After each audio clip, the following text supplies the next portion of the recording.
Good day mga ka-faith friends! I am Jessica Makalintal and today is August 24. Today's Gospel is from John 1 verse 45 to 51. And in this lesson po, and in this reflection, pinamagatan ko po itong Come and See.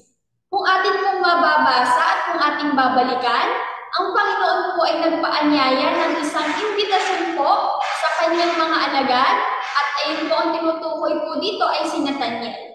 Nagbigay po siya ng imbitasyon kay Nathanael na nagsabing, "Halika anak, sumunod ka sa akin." At si Nathanael po ay walang alinlangan na sumunod po sa Panginoon at nagtiwala.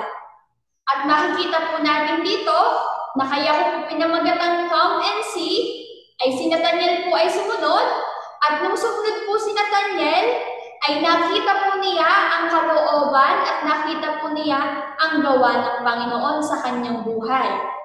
Isa lamang po itong paalala na kapag po tayong mga tao ay sumunod po at nanalig at nagtiwala sa Panginoon, ay ang Panginoon po ay ibibigay po niya ang pangako niya sa atin. Pangako po, buhay na walang hanggan, kaligtasan, at palagi pong naroon ang Panginoon sa ating buhay kahit saan mang problema o kahit anumang harapin natin sa ating buhay.